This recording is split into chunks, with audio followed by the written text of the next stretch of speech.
Toastmasters. And good evening, fellow Toastmasters and most welcome guests. Good evening. Good evening.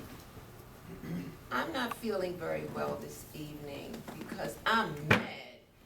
I'm sick and tired of these drunk drivers getting away with murder. That was me a few years ago.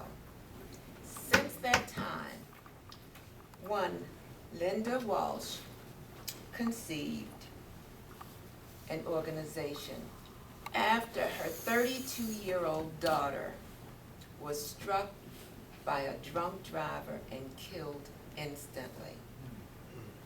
As Robin left her mom's home, she said, "See you later, Mom." Her mom yells, "Be careful." But being careful did not save Linda, unfortunately. She went to an intersection.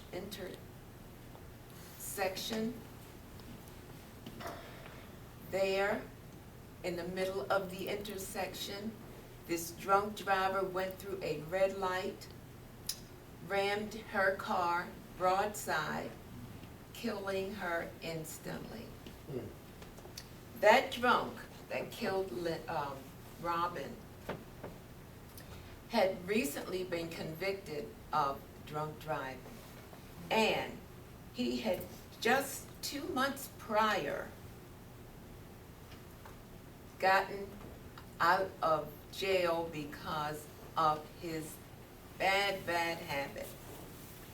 But he continued to drink and drive.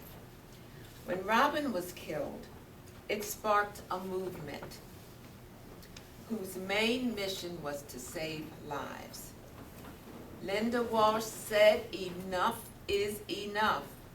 She banded together with a few other concerned citizens and campaigned and crusaded against drunk drivers and called her grassroots organization Mothers Against Drunk Drivers. If 12,000 were killed in a single day, there would be 24-hour news coverage about it. It would have a devastating effect on our country. The statistics are staggering.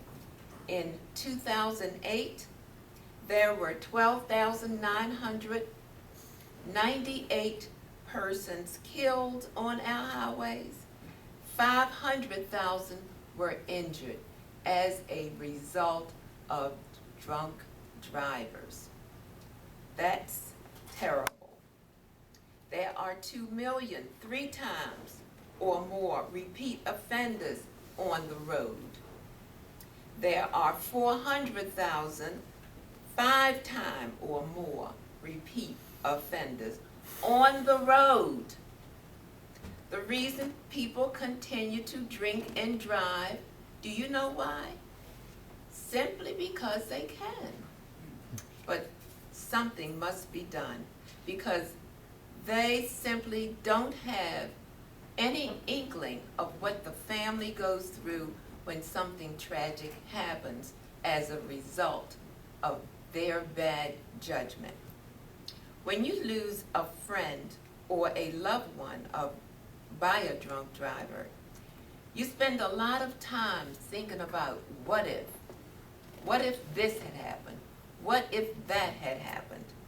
What if a man or woman never got behind the wheel of a car because he or she failed or feared getting caught by law enforcement officer? What if the justice system forced him or her to put an ignition interlock device on his car the first time he was convicted of driving drunk, so the car wouldn't even start? What if some other technology existed that made the situation impossible for him to drive while drunk or intoxicated? These are the what ifs MADD is answering with all of its campaigning their main objective is to eliminate that drunk driver being on that road in the first place. But what is needed to support people like us across the country is to succeed in ending this horrific crime.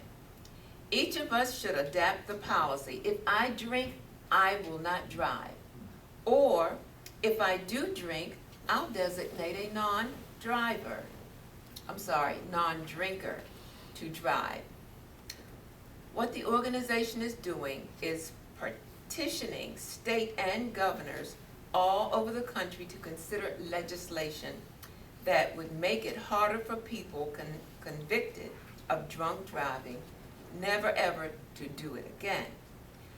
MADD is campaigning to pass strong interlock laws in 50 states that prevents the drunk driver from getting behind the wheel and operating under the influence. Those interlock systems, they are available and they do work. This could prevent over 12,000 people from being killed across the country this year alone. In the meantime, MADD is calling for intensive high visibility high invisibility law enforcement efforts that would act as a deterrent to get drunk drivers off the road. MADD is looking forward to the day when no family will suffer or have to endure the endless nightmare of having a parent, child, mother, father, sister, or brother killed or injured by a drunk driver. Also, buzz drinking is drunk driving. Don't forget that. We need to make sure all those people that are drunk never and convicted never drive drunk again. Are there any questions?